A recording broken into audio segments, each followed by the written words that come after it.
Hey, what's going on, everybody? Welcome back to Ways of the Sith. Thank you so much for taking time to check out the channel. Please make sure to like, comment, and subscribe, and follow us on Twitter and Instagram at Ways of the Sith. Today we're going to do something different, and I'm going to debut a new weekly series that I'm going to call Comic Relief. And I'm naming it after my local comic book shop, because what we're going to do is every week, whatever comics I pick up, we'll go over what books I got and kind of some of the stuff that's going on in the different stories, and maybe show how it ties into stuff going on in movies, TV, film, as well as action figures. You know, the thing we all absolutely love. So let's check out my pickups from this week, and we'll get into it. All right, so my first pickup from this week is the Darth Vader series. Of course, this is Ways of the Sith. You know, we're big, huge fans of Darth Vader himself. So this series, honestly, has been probably one of the favorite books that I've been reading. It's written by Greg Pak, and he's been doing a phenomenal job. This is the second iteration of this series. The first iteration, I believe, was written by Charles Soule, and now this is the second iteration. This whole story and book series takes place between Empire Strikes Back and Return of the Jedi, and it's kind of showing you the cracks within the Vader and Palpatine relationship. You're starting to see Vader kind of see some of the things that have happened, and in this issue, and actually this current storyline that's going on now, Sabe, Padme's handmaiden, you know, her exact duplicate, the one that, you know, had some sort of semblance and relationship with Anakin, she has come back into the picture. You come to find out that not only is Sabe still alive, which you've known for the last, I'd say probably 5 issues, but you also come to find out in the end of this issue that the other body doubles are still alive as well. So they all think Vader is the one who killed Padme, not really knowing the truth. And Sabe, because she got close to Vader, comes to find out the actual truth about, you know, what had happened and how much Anakin still loves Padme. They did a weird little twist in this issue in which you kind of see Vader bring her to Palpatine, and Palpatine's ready to kill her, but kind of tests her, and instead decides to put her in service to Vader and let her stay as Vader's advisor, almost. So obviously we know something's going to happen along the lines where Sabe's not going to make it. She's not going to be around long term, but it's really interesting to see this relationship and see the similarities, because I don't even think Anakin really realizes how many moments he spent, you know, confiding in Sabe and telling her things as a child. You know what I mean? So it's kind of cool to see that she remembers every little instance with the two of them, and he just, in his mind, you know, thinks it's Padme. But really, Sabe shared some moments with him and shared some experiences. So it's just really, really cool. I'm loving this book, loving the artwork. It's really been probably my favorite Star Wars story going on currently in the comics.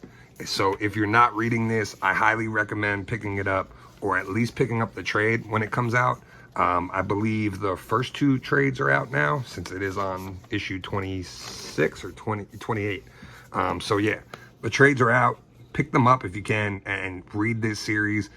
Starting next month, I believe, is going to be Crimson Empire, which is going to be the kind of culmination. And there you can see all the handmaidens of Padme, the culmination of the Crimson Dawn War of the Bounty Hunter story. So it's going to be really cool. Looking forward to seeing how that all wraps up. And you know, my assumption is Lady Kira is finally going to meet her end. So really cool. Loving this book. Highly recommend picking it up. So this was kind of a light comic book week for me. I did only have 2 issues that I picked up. The other book that I did pick up was GIJoe $2.99. And this is the end of GIJoe on IDW. They've been with IDW for the last couple years. Larry Hama, the original creator, has been writing the story. And these last 5 issues basically are part of a story called All In.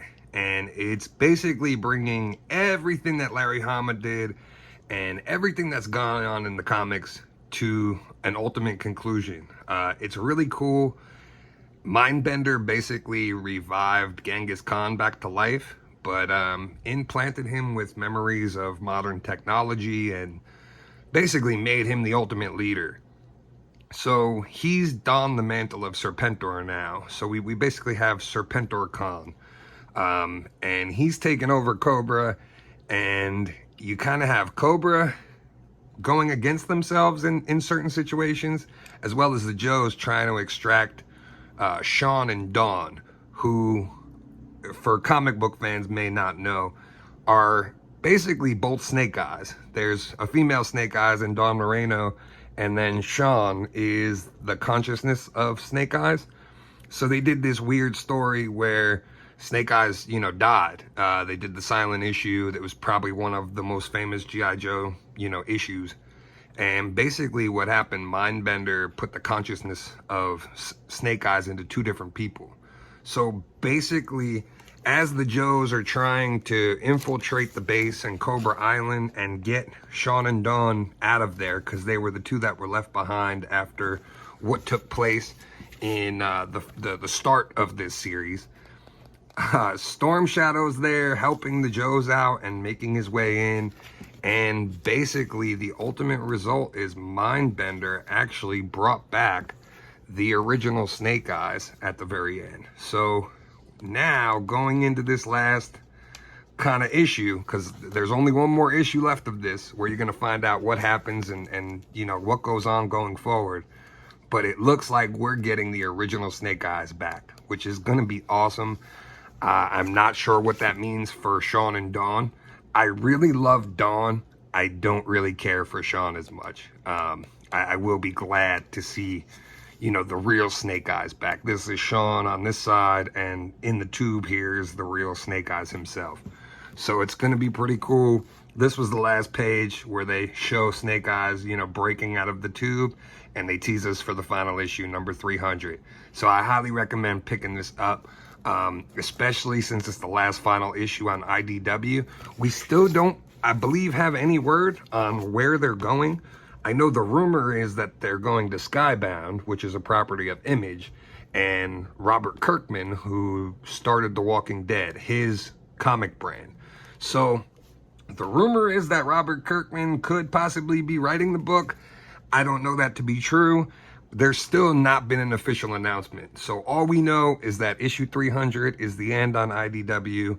But as far as where G.I. Joe is going, we'll have to wait and see.